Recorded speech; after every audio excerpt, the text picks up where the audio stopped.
Hello, everyone. My name is Harman, and just before we get into it, we're going to change up a little bit of the format for the poll questions. So I plan on doing a Kahoot prolonged throughout the whole 45 minutes presentation. So please join, and whoever wins, or it'll be a friendly competition, the winner will get a air high five by me, and should be fun. So now getting into my presentation, which is going to be on my master's thesis on investigating differences in return to work outcomes for workers with work-related chronic pain and concurrent psychological injuries in British Columbia. I'd like to acknowledge that the UBC Vancouver campus, as well as the Partnership for Work Health and Safety, are situated on the traditional, ancestral, and unceded territory of the Musqueam people.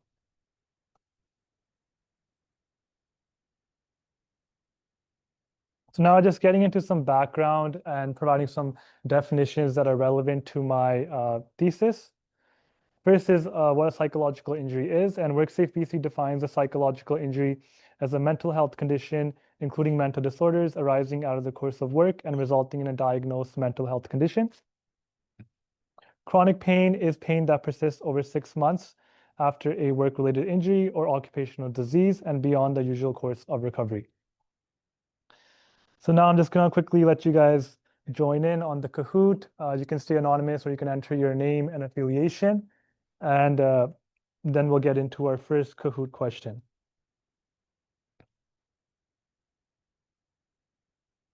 So the first question is going to be, by how much did the percentage of psychological injury only reported claims increase from 2019 to 2023? So I'm going to make the first question go live here in a few seconds as the last few people are joining in.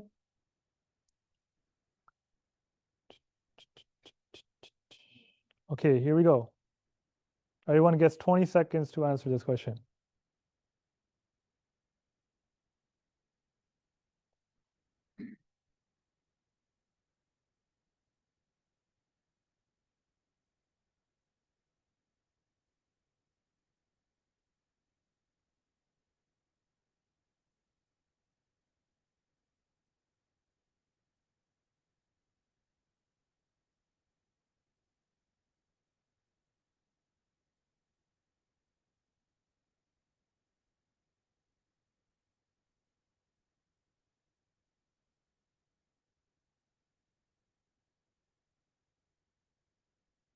Okay.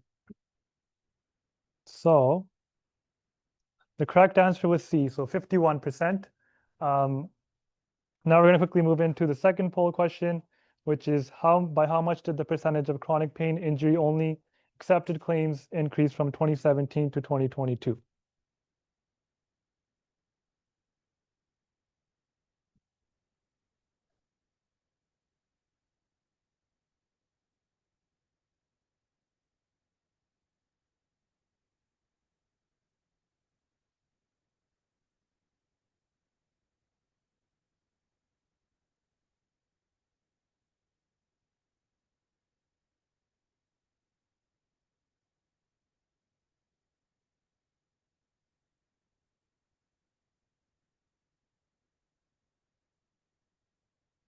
All right.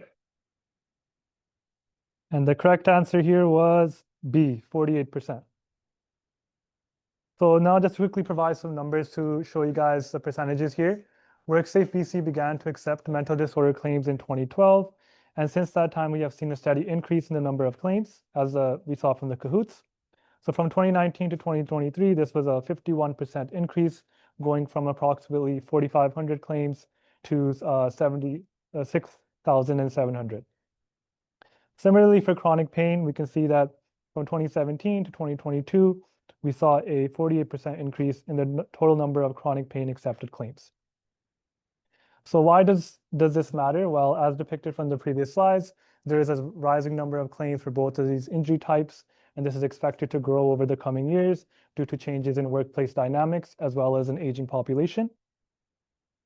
And also, studies have shown a bidirectional relationship between psychological injuries and chronic pain, meaning someone with chronic pain is more susceptible to psychological injuries and vice versa.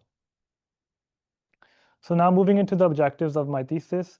The first was to conduct an umbrella review to synthesize how different factors impact return to work outcomes in individuals with mental health disorders or with pain. The second was to investigate differences in time to return to work outcomes among psychological, chronic pain, concurrent psychological with chronic pain, as well as other injuries. The third was to identify the most influential factors affecting the likelihood of return to work outcomes for psychological, chronic pain, and concurrent psychological with chronic pain injuries. So now getting into the first objective, which was the umbrella review. Here we did, I don't think the camera's on because the whole thing's not working. Yeah.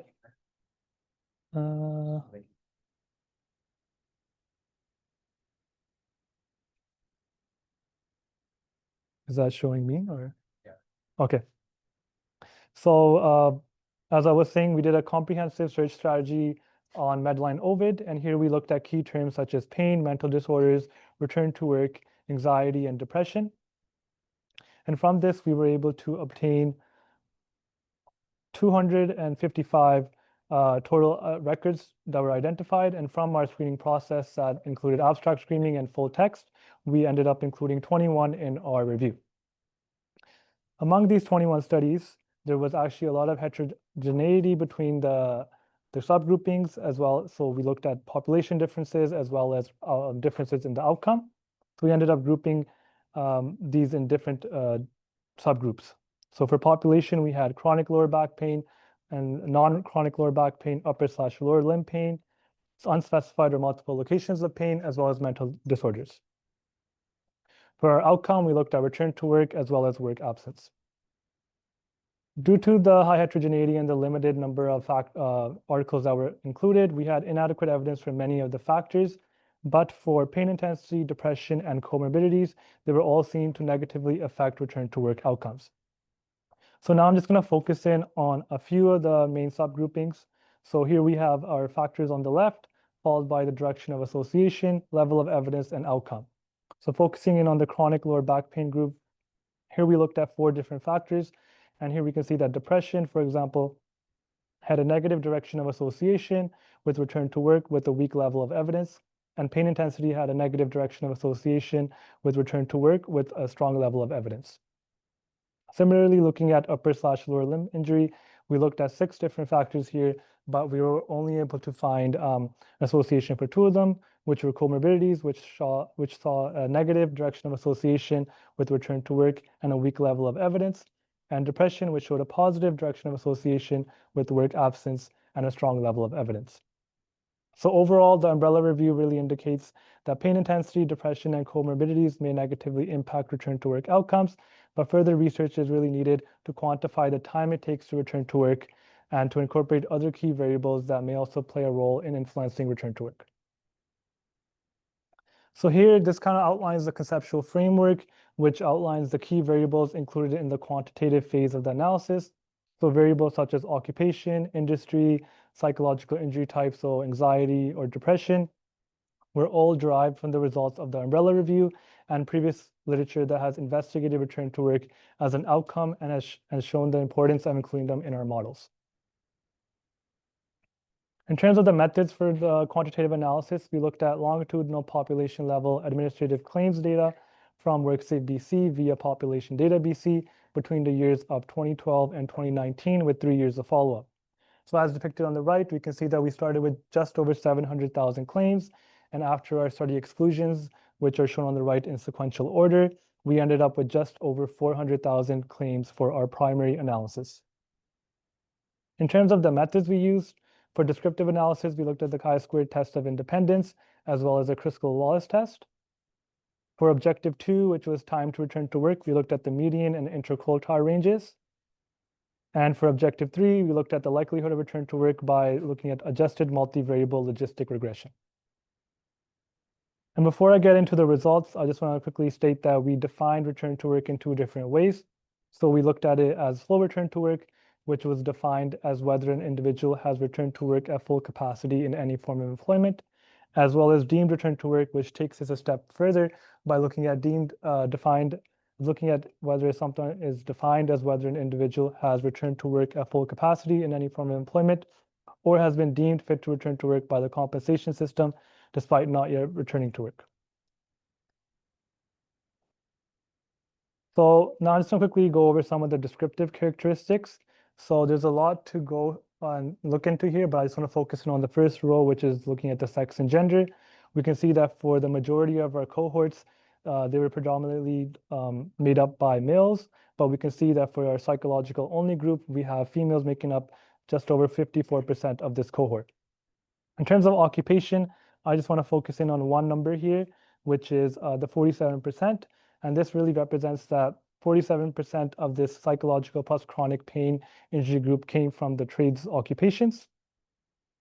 And in terms of wage, we can see that for psychological only, over 38% of this cohort came from the highest quintile wage range.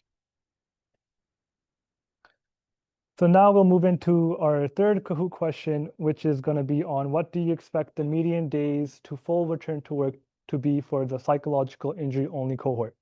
And once again, you can join through here and you can join mid-game and your results should be saved regardless. So I'm just going to start the Kahoot now.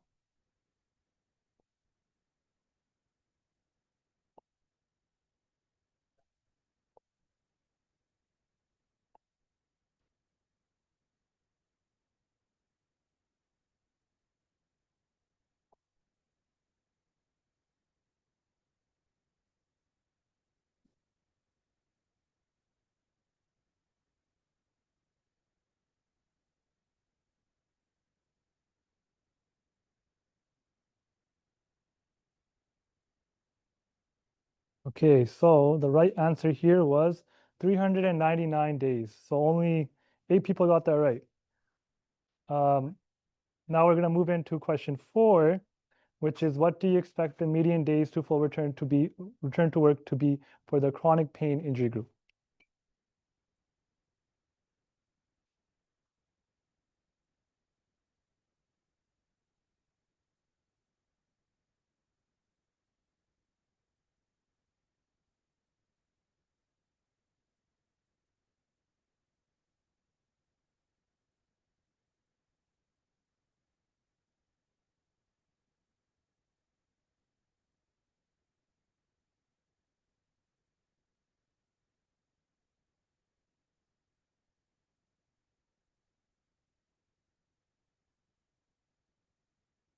Okay, the correct answer was D, and only 6 people got that right. That's a close fight. So now we're going to move into objective 2, which speaks to the time to return to work and investigating the differences in time to return to work among our various injury groups. So again, we looked at the median days to return to work per injury group with censoring at 3 years. So if we focus in on the full return to work, we can see that for chronic and psychological plus chronic, these had the longest median days with a value of 1,095 days, followed by psychological with 399 and other at 21. We can see that for deemed return to work, these values drop a little bit across all of our injury groups, except for the psychological plus chronic group, which stayed at 1,095 days. And I just want to focus in on this comorbid injury group, as the interquartile range here is 1,095 to 1,095, which basically indicates that the 25th percentile here had the sensor value of 1,095, and the 75th percentile had the sensor value of 1,095, indicating that at least 75% of this cohort did not return to work within the 3-year period. And we can take a deeper look at this by looking at the percentage of claims that did not return to work per injury group with censoring at 3 years. And we can clearly see that for full return to work, the psychological plus chronic group, 84% of this cohort did not return to work in the 3-year period. And the next closest here was chronic with 51%. We can see that for deemed return to work, the values drop a little bit across all of our injury groups, but the trend is still evident with psychological plus chronic being the longest or having the fewest amount of claims returning to work, followed by chronic, then psychological and other. So basically this indicates that psychological plus chronic, this injury group is facing a lot of barriers that are inhibiting them to return to work within a 3-year period. So now I'll be moving into objective 3, which was to identify the most influential factors affecting the likelihood of return to work across our various injury categories. And here we looked at logistic regression models for each of our 3 injury groups, and we chose the models with the lowest AIC values to be used for our primary analysis. And we decided to go with logistic regression over quantile regression or Cox proportional hazards regression models due to just the high censoring and inability to meet key model assumptions. So now I'm just going to move into a few of our key findings and focus in on a few factors. So here we're looking at age for 3 different graphs of full return to work for psychological only, full return to work for chronic only, and full return to work for psychological plus chronic, with our reference category being in the age category of 15 to 24. And we can clearly see that across the board, as individuals get older, their odds of return to work decrease compared to our younger counterparts. We can also see that for our psychological only and for our psychological plus chronic groups, individuals that are over the age of 45 have significantly lower odds of return to work compared to our reference category of 15 to 24-year-olds. We can see that for deemed return to work, these trends are basically the same, just some minor changes in the odds ratios, but we can see overall the trend is showing that older individuals have lower odds of return to work compared to their younger counterparts, indicating that age is an important factor in the ability to return to work. Now moving on to modified return to work, we can see here full return to work for all injury types as well as deemed return to work for all injury types, with our reference category being not having a modified return to work event. If we focus in on the graph on the left, we can see that an individual that did have a modified return to work event in the psychological only category has 2 times the odds of return to work compared to someone that did not have a modified return to work event in that same cohort. And we can see that this trend is basically the same across all 3 of our injury groups as well as for both of our outcomes, indicating that modified return to work can be a good stepping stone in eventually getting workers to a full return to work event. Now moving on to firm size, here we can see we have full return to work for psychological only, as well as full return to work for psychological plus chronic, as well as deemed return to work for psychological plus chronic, with our reference category being firm sizes with less than 20 full-time equivalents. And we can clearly see that across the board, firms that have over 1,000 full-time equivalents have significantly higher odds of return to work compared to our lowest firm size of less than 20 full-time equivalents, indicating that smaller firm sizes may require greater supports to help with getting workers back to return to work faster. Now I'm gonna kind of shift into looking at some injury-specific findings, and here we're focusing in on psychological injury type. So we have full return to work for psychological only and full return to work for psychological plus chronic, with our reference category being individuals that have or claims that have anxiety. And we can clearly see that compared to anxiety, all of our other psychological injury types, so depression, anxiety plus depression, PTSD, and other, all have significantly lower odds of return to work compared to anxiety. And we can also see that PTSD has the lowest percentage or lowest odds of return to work compared to every other psychological injury type for our full return to work for psychological only group. But when we shift into looking at the graph on the right, which is full return to work for psychological plus chronic, we can see that these smaller nuanced differences that we saw on the psychological only injury group are not that evident, indicating that the psychological plus chronic group is really facing some other barriers that are impacting their ability to return to work and just overall as a more debilitating injury type. For deemed return to work, we can see that these trends again are pretty similar, just some minor changes in the odds ratios and confidence intervals. So on the left, we can see again that PTSD has the lowest odds of return to work, indicating that these workers are experiencing the hardest factors around return to work and need the most amount of support. And on the right, we can see again that overall the trends are not that evident that we saw on that single injury level.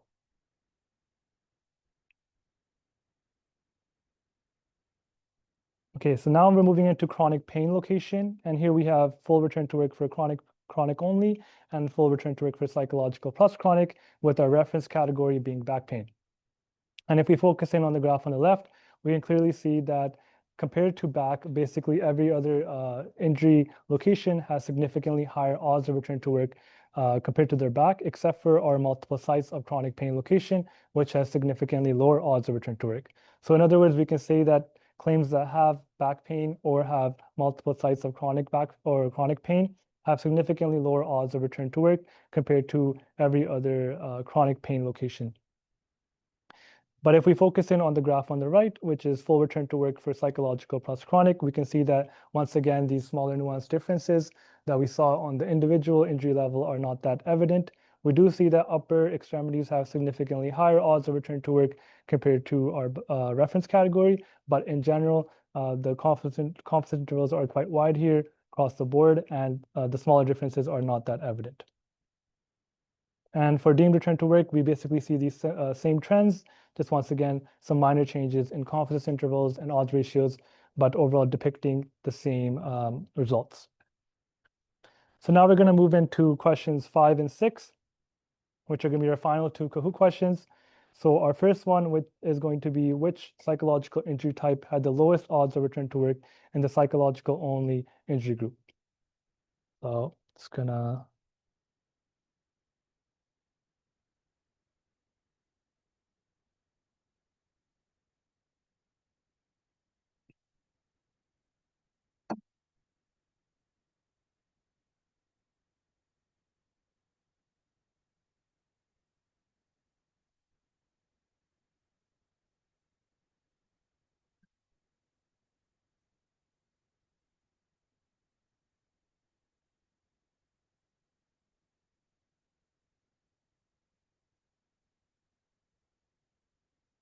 okay.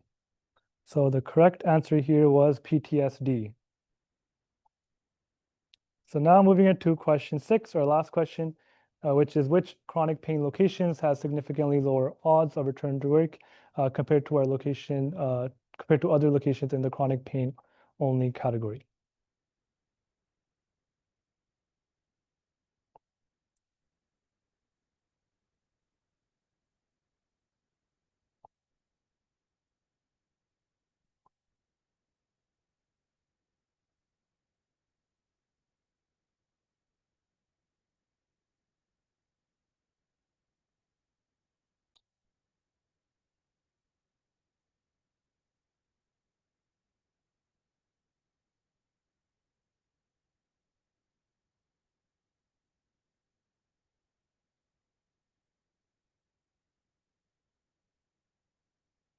All right.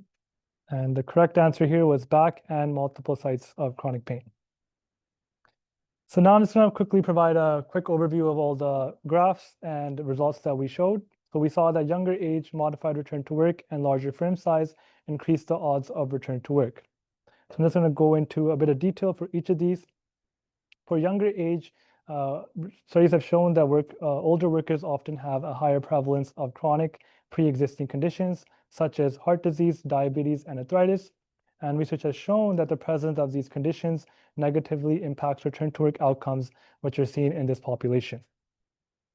Also, studies have shown that there's negative stigma around older workers, which means that the older workers are less likely to be offered modified return to work duties due to stereotypes such as being less productive and less trainable.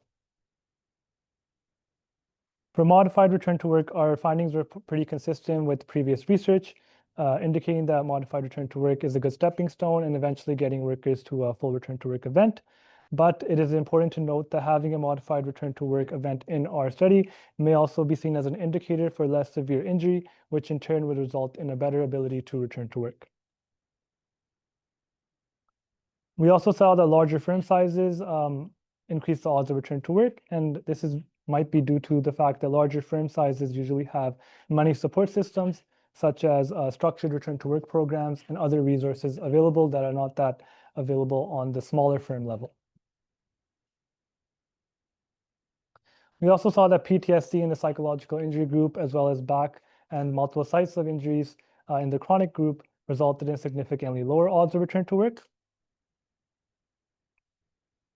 And focusing in on PTSD, workers from this subgroup often exhibit challenging barriers. So research has shown that PTSD often results in individuals avoiding the environment related to the traumatic event, which makes returning to work especially challenging for this subpopulation.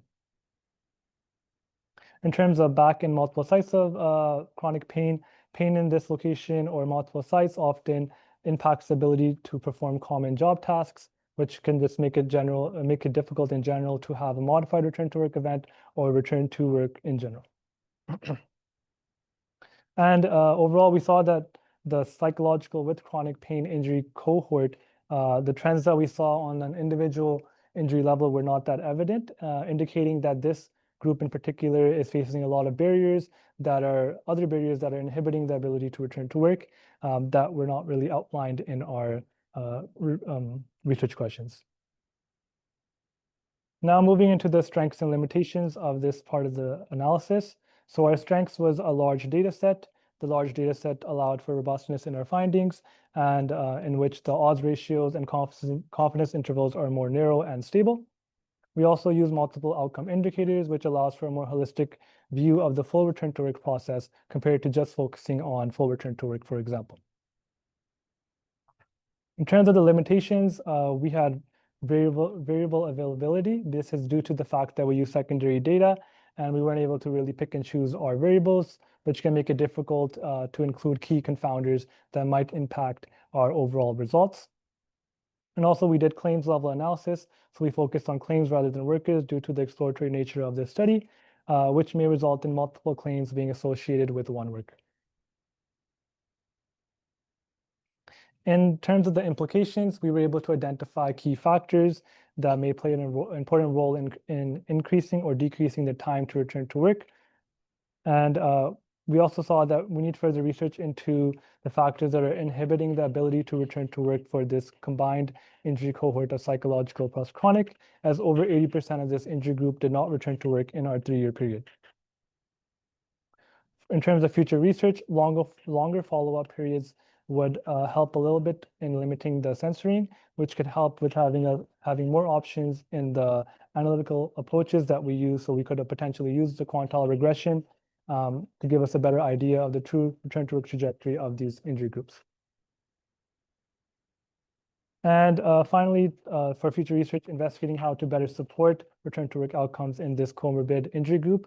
And this may involve conducting a mixed methods approach where we are able to couple some quantitative analysis with qualitative analysis, such as doing interviews with workers and WorkSafe VC and employers to really get an overview of the whole barriers and positives of the return to work process. And before I quickly end off my slides, I just want to quickly shout out the winner of the Kahoot. So Terry came in 3rd place. I'm not sure who Terry is. Jahan comes in 2nd place to represent.